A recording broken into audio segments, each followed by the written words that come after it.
Quero convidar você a abrir sua Bíblia comigo.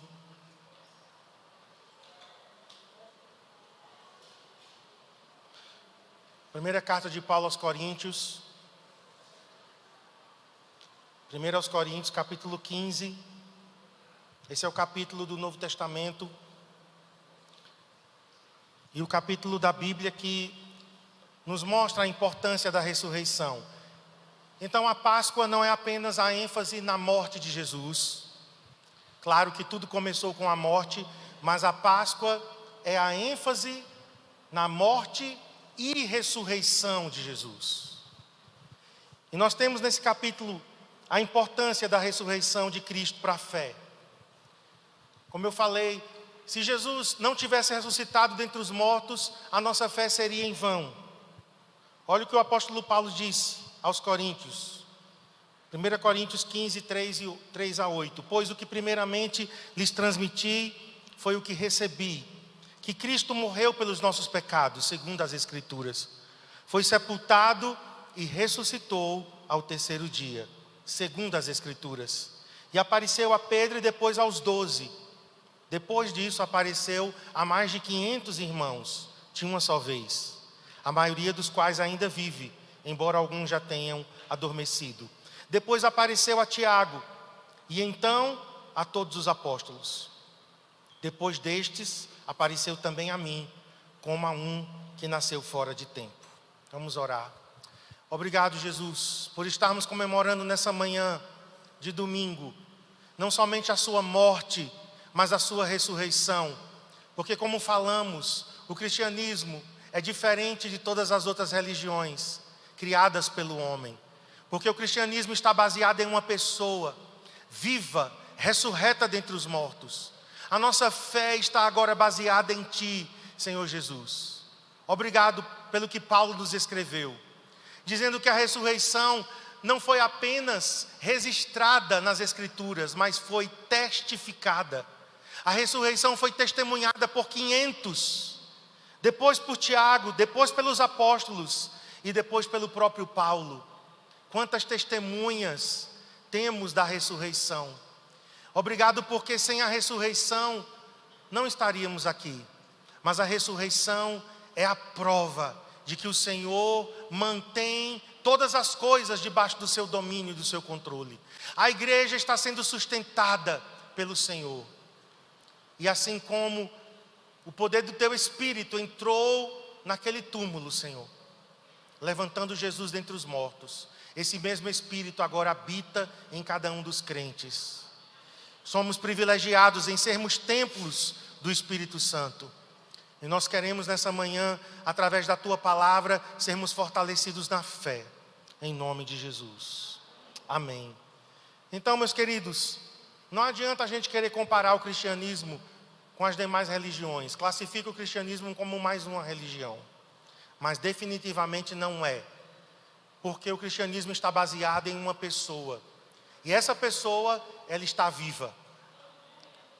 Sabe, você que está aqui nessa manhã, você que está em casa, nós precisamos exaltar o poder da ressurreição. E é sobre isso que eu quero meditar com vocês. Continuando em 1 Coríntios 15.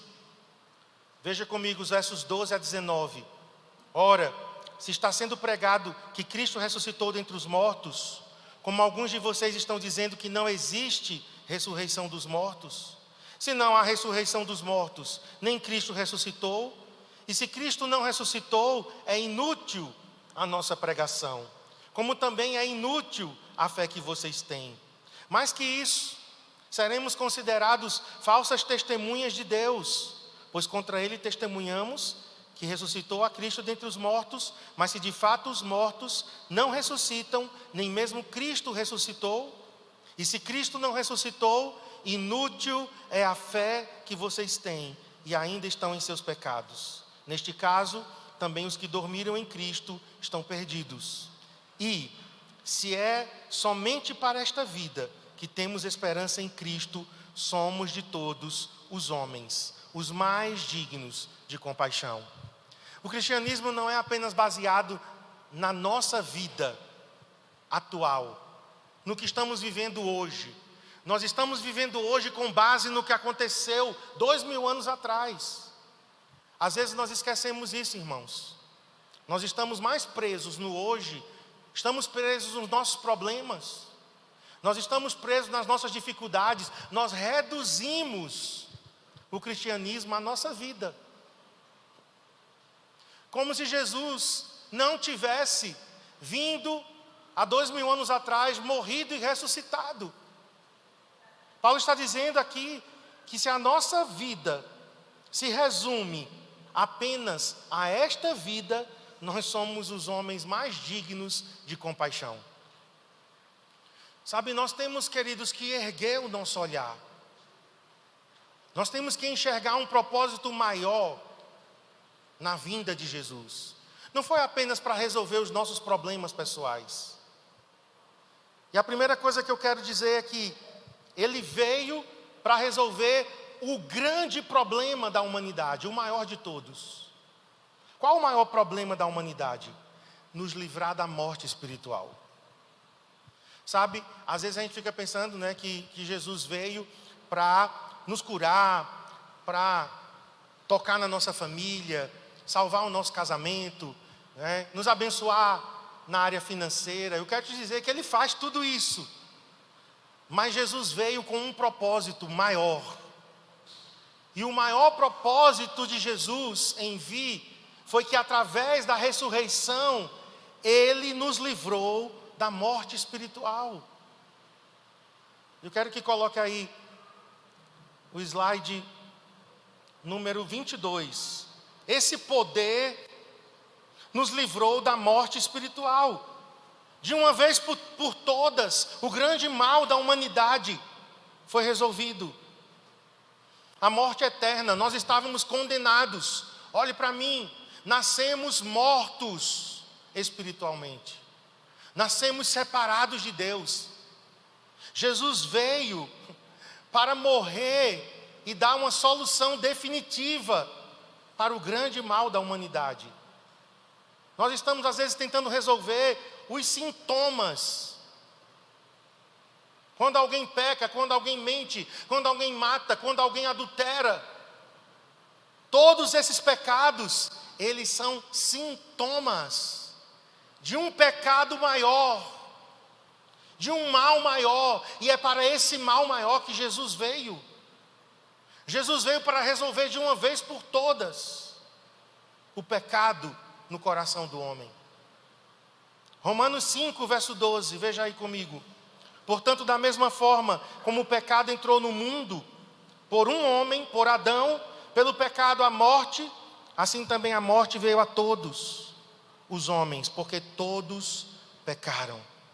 Se pela transgressão de um só a morte reinou, por meio dele, muito mais, aqueles que recebem de Deus a imensa provisão da graça e a dádiva da justiça, reinarão em vida por meio de um único homem, Jesus Cristo. Adão trouxe o problema, Jesus trouxe o remédio. Adão trouxe a doença chamada pecado. O primeiro pecado foi o pai de todos os outros. Quando Adão decidiu comer do fruto da árvore do conhecimento do bem e do mal, ele estava dizendo: eu não preciso de Deus. Eu não preciso de Deus. Eu vou ser, na verdade, igual a Deus. A humanidade ainda hoje tem essa mesma atitude. Não precisamos de Deus. Para que queremos Deus? E Jesus vem como segundo Adão para nos dar o remédio. O salário do pecado é a morte. Mas o dom gratuito de Deus é a salvação através de Jesus Cristo. Então, o primeiro propósito que eu quero te lembrar nessa manhã da ressurreição é porque o poder da ressurreição definitivamente resolveu com o pecado. A morte e ressurreição de Jesus resolveu com o pecado. O grande mal da humanidade. E nós estamos aqui hoje, 2000 anos depois. Eu provei desse remédio quando eu tinha 13 para 14 anos, eu tomei o remédio da salvação. E a partir dali, eu fui novamente conectado com Deus. Eu continuei a mesma existência física, mas agora o meu espírito se tornou vivo. E eu pude reviver e ter cura em meu espírito. Mas o segundo motivo, irmãos, porque Jesus ressuscitou dentre os mortos, o poder da ressurreição é para nos dar cura física. Agora, nós cremos que Jesus cura doenças físicas agora.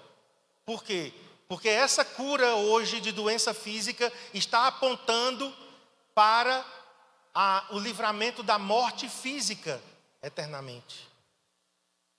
Esse poder nos dá a cura física e finalmente nos livrará da morte física para sempre. Quando? Quando nós ressuscitarmos. No último dia, a Bíblia diz que a trombeta soará, os mortos em Cristo ressuscitarão. Essa ressurreição física dos santos é a vitória no nosso corpo físico. Então veja comigo 1 Coríntios capítulo 15, versos 20 a 23. Mas de fato, Cristo ressuscitou dentre os mortos, sendo Ele as primícias entre aqueles que dormiram. Visto que a morte veio por um só homem, também a ressurreição dos mortos veio por meio de um só homem. Pois da mesma forma em que em Adão todos morrem, em Cristo todos serão vivificados. Mas cada um por sua vez, Cristo o primeiro, depois, quando Ele vier, os que lhe pertencem. Paulo está falando da ressurreição aqui, do último dia. Então hoje, nós podemos tomar posse da cura física. Se você tem alguma enfermidade física, Jesus hoje pode te curar. Por quê? Porque Ele está dizendo que no último dia, definitivamente, o nosso corpo físico será curado. Nunca mais morreremos. A morte física não vai mais afetar os salvos. 1 Coríntios 15, nesse mesmo capítulo ainda, versos 51 a 55. Eis que eu digo um mistério, nem todos dormiremos. Paulo está dizendo, nem todos iremos morrer, mas todos seremos transformados. No momento, num abrir e fechar de olhos, ao som da última trombeta, pois a trombeta soará, os mortos ressuscitarão incorruptíveis, e nós seremos transformados. Pois é necessário que aquilo que é corruptível se revista de incorruptibilidade, e aquilo que é mortal se revista da imortalidade. Quando, porém, o que é corruptível se revestir da incorruptibilidade, e o que é mortal de imortalidade, então se cumprirá a palavra que está escrita: a morte foi destruída pela vitória. Onde está a morte, a sua vitória? Onde está a morte, o seu aguilhão? Aqui nós temos Paulo dizendo, olha, a ressurreição vai acontecer. A ressurreição física vai acontecer. Por quê? Porque Jesus ressuscitou dentre os mortos. Está garantido, querido. Se daqui para lá você não tiver morrido, os vivos serão arrebatados, transformados e arrebatados. Mas todos os mortos em Cristo ressuscitarão. Já pensou que coisa tremenda? Porque o grande medo do homem é a morte física. Não deveria. O grande medo do homem deveria ser a morte eterna. Estar eternamente separado de Deus. Mas parece que é um reflexo. O medo da morte física, na verdade, é mais profundo. É o medo de estar separado de Deus eternamente. Mas aqui nós temos o poder da ressurreição, trazendo remédio. Os mortos em Cristo ressuscitarão. Esse vai ser o último inimigo a ser vencido. O último inimigo a ser vencido é a morte. Agora, em terceiro lugar, por que o poder da ressurreição é importante? Por que Jesus morreu e ressuscitou? Por que essa demonstração de poder? Porque esse poder nos dá vida no nosso dia a dia. Eu quero me concentrar nesse terceiro e no quarto, mais do que no primeiro e no segundo. Porque às vezes eu percebo, irmãos, que no nosso dia a dia a gente não tem andado em vitória. A gente sabe que Jesus veio, Jesus morreu, Jesus ressuscitou, que Ele nos perdoou, estamos livres da morte eterna. Sabemos até que vamos ressuscitar no último dia. Beleza. Mas olha para mim, o que isso faz diferença hoje, aqui, agora? O que isso faz diferença no nosso dia a dia? E eu coloquei aí, esse poder nos dá a vida. E a palavra vida aí é zoe. Zoe é a palavra grega para vida. Mas vamos lá. O poder do Espírito estava presente desde a criação. Gênesis 1, 2. Gênesis 1, verso 2. Era a terra sem forma e vazia, as trevas cobriam a face do abismo, e o Espírito de Deus se movia sobre a face das águas. Nós temos agora aqui o Espírito Santo pairando, se movendo como um grande pássaro. O poder de Deus estava ali, pairando sobre a face das águas. E aqui diz que havia trevas, havia caos, havia bagunça. E o Espírito Santo estava, a linguagem é como uma galinha chocando os seus ovos. Então nós temos o Espírito Santo como aquele que estava gerando vida, e em seguida Deus diz, haja luz. Então eu quero relacionar o poder do Espírito em Gênesis com o poder do Espírito levantando Jesus dentre os mortos. Porque é o mesmo Espírito Santo. E agora o mesmo Espírito de Gênesis, o mesmo Espírito que levantou Jesus dentre os mortos, é o mesmo que habita em mim e em você. Olha só, como muitas vezes a gente não se dá conta disso. O mesmo poder que estava sobre o caos em Gênesis 1:2, o mesmo poder que entrou no túmulo em Jerusalém, agora é o mesmo poder que habita em mim e em você. E eu te pergunto, o que isso está fazendo diferença em nossa vida? No Novo Testamento, existem 3 palavras para a vida. A primeira palavra é bios. Bios é a vida física. A segunda palavra é psique. Psique às vezes é traduzida como alma, ou a individualidade humana. E tem zoe. E é sobre zoe que eu estou falando. O Espírito Santo é a vida de Deus. O Espírito Santo é zoe.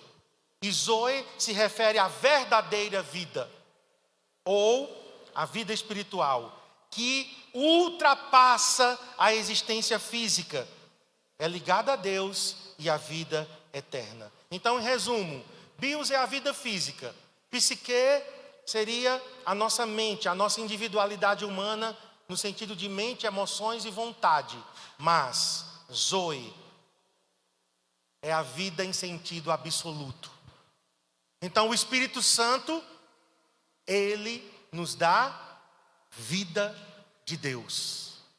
Nós existimos já fisicamente. Quando a gente nasce, saímos do ventre da nossa mãe, passamos a existir. Aliás, antes disso, né? Viemos à luz, mas cremos que a vida foi gerada no momento da concepção. Ali já tinha bios. O espermatozoide com o óvulo gerou vida. Ali temos bios. Também ali já temos a psique. Apesar de ser um amontoado de células, mas no código genético já tem tudo que nós vamos ser. Personalidade, temperamento, tudo. Temos uma carga genética. Mas a psique também vai ser desenvolvida depois que nascemos. Mas zoe, nós nascemos, irmãos, olhe, sem vida de Deus. Nós nascemos mortos. A criança, ela chora quando o ar entra em seus pulmões. Ela grita. Algumas têm que levar umas tapinhas. Ali nasce a vida. Traz à luz a existência um ser humano, mas ele está morto. Nós nascemos mortos em nossos pecados. Por isso que o Espírito Santo precisa pairar sobre os nossos corações. O Espírito Santo precisa vir, como em Gênesis 1:2. Pessoas que estão aqui talvez só existindo, biologicamente, psiquicamente, mas você precisa existir espiritualmente. Sobre essa vida de Deus, olha o que Jesus declarou. João capítulo 5. João capítulo 5, verso 26. Porque assim como o Pai tem vida em si mesmo, diga o Pai, vamos lá? O Pai tem vida em si mesmo. Olha que diferença. Eu não tenho vida em mim mesmo. Nenhum ser humano, do ponto de vista de Deus, Zoe, nós não temos vida.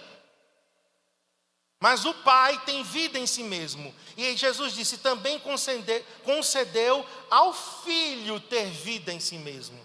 Então o Pai tem vida em si mesmo, o Filho tem vida em si mesmo, consequentemente o Espírito Santo tem vida em si mesmo. Por quê?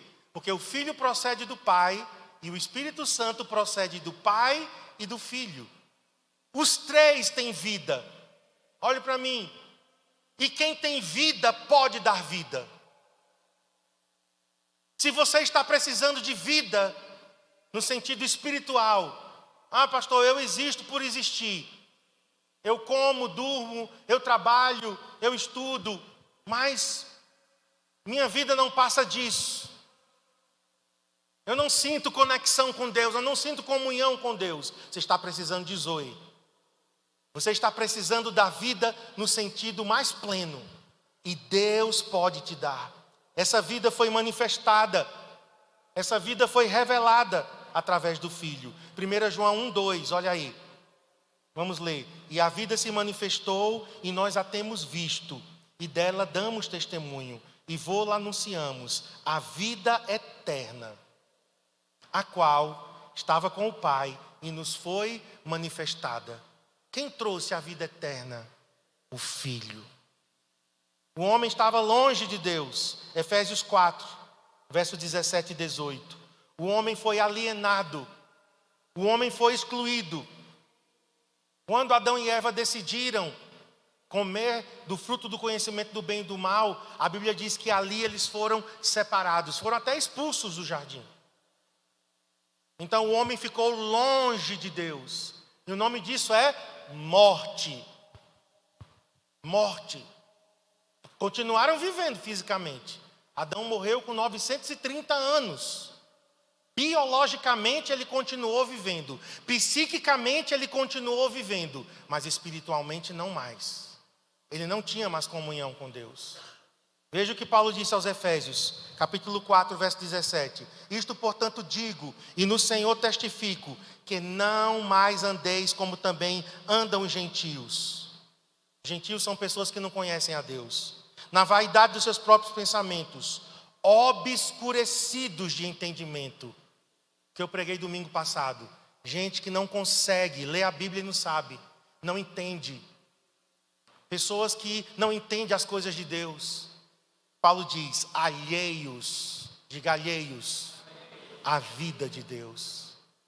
Vida aqui é Zoe. Uma pessoa que não nasceu de novo, não tem vida de Deus. Eu era crente, eu era criado na igreja. Eu estava lá todo domingo. Minha mãe era uma mulher crente, mas eu não tinha vida de Deus. Eu estava perdido, eu estava morto. Eu ia à igreja, mas ir à igreja não significa ter vida. As pessoas estão confundindo ir à igreja, ir à célula, participar dos programas religiosos com vida. É diferente. Vida de Deus significa que você tem relacionamento com Deus. Significa que o Espírito Santo tocou o teu espírito. E agora esta vida a gente pode se tornar participante pela fé. Vamos ler o versículo mais famoso da Bíblia, João 3. Vamos ler o 15 e o 16. Vamos lá? Eu queria que você lesse comigo. Para que todo o que nele crê tenha a vida eterna. Porque Deus amou ao mundo de tal maneira que deu o seu Filho unigênito, para que todo o que nele crê não pereça, mas tenha a vida eterna. Crê em quem? Em Jesus. Quem crê em Jesus tem a vida eterna, tem Zoe. Jesus pode nos dar vida. Eu lembro quando ele entrou na minha vida. Como foi diferente. Eu não sei por quantas horas eu fiquei ali, ajoelhado, prostrado no chão da igreja. Eu estava sozinho, não era dia de culto, não tinha pastor, não tinha outros irmãos. Era uma manhã, eu estava de férias, mês de julho, 1987, eu não sei o dia de julho, exatamente. Eu ouvi uma música, uma canção, e Deus usou aquela canção para invadir a minha vida. Eu chorei compulsivamente. Essa foi a minha experiência. Não significa que com você tem que ser com música e com choro. Deus, ele faz individualmente. Deus, ele age personalizadamente. Mas comigo foi assim. Eu fiquei no chão ali. Não sei se foi 1 hora, 2 horas. Eu nunca tinha chorado na presença de Deus. Eu tinha chorado já de raiva, de ódio, de dor. Mas de sentir a presença de Deus, aquilo invadiu a minha vida. Foi como águas poderosas, eu sentia como cachoeiras. Eu queria parar, eu não conseguia. Quando eu me levantei, eu estava do mesmo jeito fisicamente. Mas dentro de mim, tinha acontecido um milagre. Eu não era apenas o filho da irmã Naná. Agora eu era filho de Deus. Porque a vida de Deus invadiu a minha vida. Olha, o nome disso é novo nascimento. Eu sinto uma ênfase do Espírito Santo nessa manhã. É algo muito básico, mas parece que o básico tem que ser ensinado. Porque Nicodemos foi conversar com Jesus, uma conversa muito bonita, muito floreando, arrodeando, e Jesus disse: Nicodemos, você tem que nascer de novo. E ponto final. Como eu vou voltar para o ventre da minha mãe depois de velho? Nicodemos, você não está entendendo. Você tem que nascer da água e do Espírito. Você tem que ter uma experiência com Deus. A experiência de Cristiane foi numa praça. A minha foi numa igreja, sozinho. Alguns aqui tiveram experiência no encontro com Deus. Outros tiveram experiência num colégio. Outros tiveram experiência dentro do banheiro. Outros tiveram experiência dentro de um carro. Outros tiveram experiência no meio da mata. Não importa o lugar. Mas se você não teve ainda, não experimentou o milagre do novo nascimento, Páscoa é isso. Ressurreição. Zoe, para que todo que nele crê não pereça, não seja condenado, mas tenha a vida eterna. Jesus é o autor da vida. Olha, eu gosto desse versículo, Atos 3,15. Dessarte, matastes o autor. Pedro está dizendo aqui no seu sermão, judeus, falando para aquelas autoridades, vocês mataram o autor. Sabe o que é o autor? O que toma a liderança, o que vai na frente, o que é pioneiro. Vocês mataram o autor da vida. Então a vida tem um autor, a vida tem um início. Vida que estou dizendo de Deus. Tá? Estou batendo nessa tecla. Não estou falando aqui de existência física. Todo mundo aqui está respirando, dá uma respirada aí. Isso é bios. Certo? De novo, vamos experimentar bios. Coração batendo, ar entrando nos pulmões e saindo. Isso é bios. Você agora está raciocinando. Isso é psique. Seu estômago está roncando como o meu. Bios. Eu estou com um pouco de sono, porque chegamos bem tarde e acordamos cedo. bios, mas vai mais além. Vai mais além. Zoe é vida de Deus, é conexão com Deus, é comunhão com Deus, relacionamento com Deus. Mataste o autor da vida, da verdadeira vida, a quem Deus ressuscitou dentre os mortos, do que nós somos testemunhas. Cristo, então, é a vida. Colossenses 3, verso 4.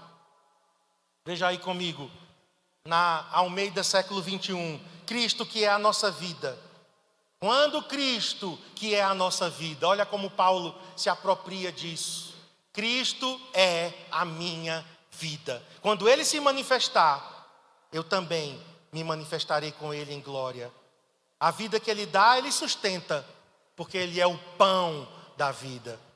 Além dele dar a vida, Ele inicia como autor. Mas a Bíblia não diz que Jesus é só o autor da vida. Jesus diz que Ele é o autor da vida e Ele é o consumador da fé. Em outras palavras, Ele é o que inicia, Ele é o que sustenta e Ele é o que completa. Ele é o pão da vida. João capítulo 6, vamos ler, verso 35. Jesus lhes declarou: eu sou o pão da vida. Quem vem a mim jamais terá fome. Isso é fome física, bios? Não. Isso é fome emocional? Psique? Não. Isso é fome espiritual. A fome que há no coração do ser humano. E as pessoas não sabem que isso é fome. Na verdade elas pensam: eu quero ser rica, eu quero ser famosa, eu vou me drogar, eu vou encher a cara, eu vou viajar muito, eu vou ter muito sexo. Sabe como é o nome disso? Fome. Fome. Fome espiritual. Eu sou o pão da vida, quem vem a mim jamais terá fome, e quem crê em mim jamais terá sede. O Espírito, verso 63, o Espírito é o que dá vida, a carne não serve para nada. As palavras que eu vos tenho falado são Espírito e vida. Então, Zoe não diz apenas da vida futura, da vida eterna. Zoe está falando da vida hoje. Olha para mim, você pode viver a vida de Deus.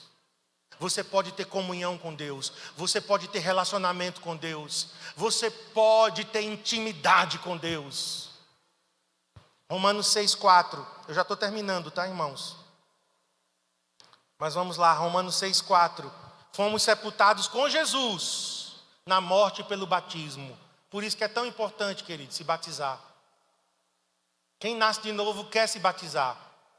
Nós estamos esperando próximo sábado, talvez, o maior batismo do CCA até agora.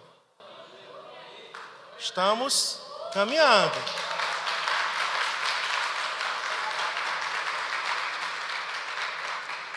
Mas quem nasce de novo quer batizar. Por quê? Porque quem ama quer casar. Quem ama quer casar. Ei, moça, se esse rapaz está dizendo que te ama e não fala de casamento, sarta fora. É laço. Uma pessoa que diz que ama e não quer ter aliança. Então, quem nasceu de novo quer se batizar. A gente não força. Não é a igreja que está pedindo. Não é um sacramento da igreja. Primeiro que a gente não acredita que batismo é sacramento, é uma ordenança. Não. Mas é uma aliança. Então aqui diz: sepultados com Ele na morte pelo batismo, para que como Cristo foi ressuscitado dentre os mortos, pela glória do Pai, assim também nós. Agora eu quero que você veja essa expressão de Paulo: andemos em novidade de vida. Ele está falando da vida futura aqui? Do céu, da eternidade, quando você morrer? Não, irmãos. Paulo está dizendo que a vida de Deus é hoje. Eu te pergunto, você está andando em novidade de vida? Andemos. Andar é regular a vida, é conduzir, é nos comportar. O que é novidade de vida? É uma vida de nova qualidade. Vida de nova qualidade, contrastando com o antigo modo de viver que nós tínhamos antes de Cristo. É uma expressão ainda mais forte do que vida nova.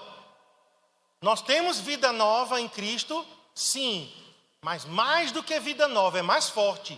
Nós andamos em novidade de vida. Aí você tem que comparar. Como eu era antes de Cristo? Nas entrevistas a gente sempre pergunta. A pessoa, por que você quer se batizar? Sim, mas por que você quer se batizar?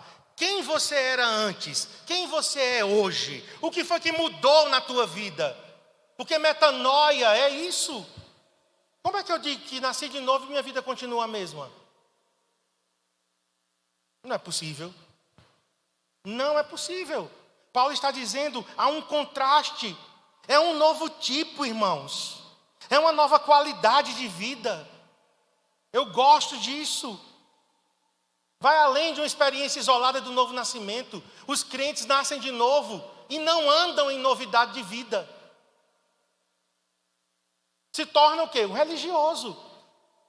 Assim como eu era um religioso. Não, você nasce de novo, mas você tem que andar em novidade de vida. Ou seja, todo dia tu podes experimentar algo de Deus. Todo dia Deus pode falar algo diferente. Todo dia você pode ter uma experiência gostosa com o Senhor. Todo dia você pode descobrir uma nova faceta do caráter dele, dos atributos dele. Novidade de vida, porque ele é uma pessoa inesgotável. Os cônjuges se conhecem. E ainda assim, depois de 36 anos, a gente ainda está se conhecendo. Imagine Deus. Imagine Deus. Uma fonte inesgotável. Mas por que cai na mesmice? Porque não estamos andando em novidade de vida. Quem sabe pessoas aqui, crentes que nasceram de novo, você precisa renovar sua vida com Deus. Uma casa que é nova, se ela não for cuidada, ela vai perder o quê? A novidade de vida. Se torna uma casa velha, porque não há uma manutenção. Então a nossa experiência com Cristo, irmãos, tem que ser renovada diariamente. A gente vai ajustando, a gente vai corrigindo a rota, a gente vai fazendo, não é?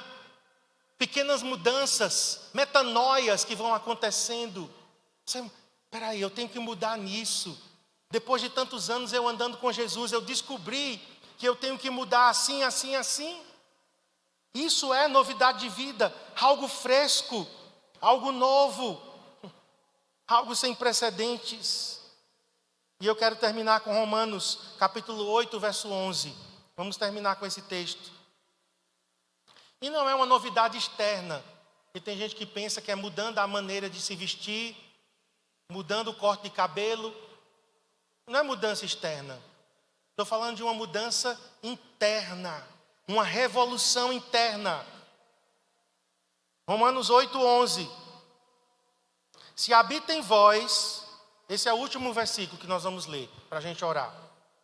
Se habita em vós o Espírito daquele que ressuscitou a Jesus dentre os mortos, esse mesmo Espírito que ressuscitou a Cristo Jesus dentre os mortos, vivificará o vosso corpo mortal por meio do seu Espírito que em vós habita. Quem tem o Espírito Santo aqui habitando? Então essa promessa é para nós. O mesmo Espírito, o mesmo poder que levantou Jesus dentre os mortos, agora habita em mim e em você. Olha para mim agora. O que faremos com esse poder? O que faremos com esse Espírito? Continuaremos vivendo a vida velha? Ou entraremos em novidade de vida? Porque Ele vai te dar forças para você vencer o pecado, mudar de atitude, do teu temperamento ser transformado. Ele vai te dar vida para você se posicionar, para que não sejamos religiosos. Deus não quer religiosos, Deus quer filhos. E eu quero orar por você nesse momento. Se você puder ficar em pé. O primeiro Adão trouxe morte. A Bíblia chama ele de alma vivente. Olha como Paulo classifica o primeiro Adão: alma vivente. Traduzindo, ele não tinha vida nele mesmo. Ele recebeu vida, mas não tinha vida nele mesmo. É como a lua, é como a terra. A lua, por exemplo, vamos usar o exemplo da lua. A lua não tem luz. A lua reflete a luz que ela recebe, mas não tem luz. O primeiro Adão era a alma vivente, não tinha vida nele mesmo. Ele só recebeu sopro de vida nas narinas e se tornou alma vivente. Mas o apóstolo Paulo diz que o último Adão é espírito vivificante. Preste atenção, nós vamos orar, mas isso faz toda a diferença. Se você entender que está em Cristo e não mais no primeiro Adão, tu vai mudar de comportamento. Até porque não vai precisar você fazer força. E tem gente que está querendo fazer força para produzir vida. Não. O segundo Adão é chamado de espírito vivificante. E eu anotei aqui na Almeida 21. O último Adão é espírito que dá vida. O primeiro Adão não tinha vida em si mesmo. Alma vivente. O segundo Adão tem vida e pode dar vida. Então o nome dele é Jesus. O segundo Adão, espírito vivificante. Sabe qual é um dos nomes de Jesus no Antigo Testamento? Um dos títulos, né? Sol da justiça. Olha o contraste do sol para a lua. A lua só reflete, não tem luz. O sol tem luz em si mesmo e pode dar luz. Então, aquilo que nós estamos buscando, olha para mim, Deus pode nos dar. Deus pode nos dar. Feche seus olhos. Você que está buscando vida, você que está buscando propósito, você que está buscando razão, um motivo para viver. Eu também busquei, eu também procurei. Eu era um rapaz bom, no sentido humano. Nunca matei ninguém, nunca fiz mal a ninguém. Não fui para as drogas, não fui para a prostituição. Aí isso significa que eu sou bom diante de Deus? Não. Não. Tão necessitado e carente, tão depravado quanto o pior dos pecadores. Porque o problema não é o que eu faço ou fazia ou deixava de fazer. O problema é na essência, o problema é na raiz, o problema é no alicerce. Eu estava longe de Deus, mesmo dentro de uma igreja evangélica, mesmo tendo uma mãe crente, mesmo tendo sido ensinado nos princípios de Deus. Talvez bem diferente de outros que pecaram, se prostituíram, se drogaram. Aí a gente diz, esse precisa de Deus. Mas todos nós precisamos. Então, por favor, fecha teus olhos. Volta os teus olhos para Deus agora. Se você já nasceu de novo, amém. Que bênção. Mas agora, para você que nasceu de novo, Deus está te chamando para andar em novidade de vida. Novidade de vida. Talvez tua vida com Deus está velha, está ultrapassada, está precisando de manutenção. Essa casa que um dia foi nova, linda, móveis novos, mas agora o tempo passou e os móveis estão velhos. A casa está precisando de uma reforma, de uma pintura. Os móveis precisam ser trocados, meu querido. Mas eu quero te dizer, Jesus Cristo já proveu para você a novidade de vida. Tu só continua andando aí nessa vida velha e derrotada se quiseres. Mas se tu te aproximares de Deus, Ele vai te dar a novidade de vida.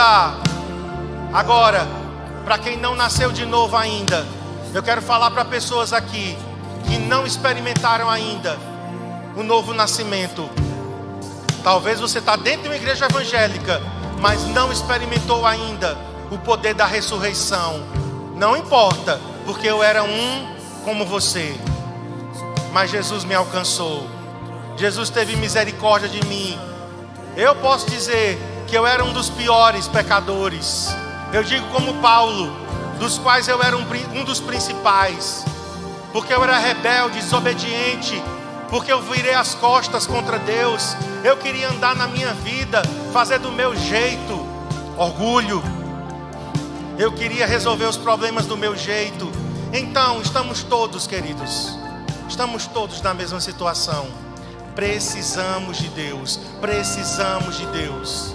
Então, vamos todos orar nessa hora. Repita comigo, diga: Senhor, eu nasci morto em meus pecados, em minhas culpas, em minhas falhas, em meus fracassos.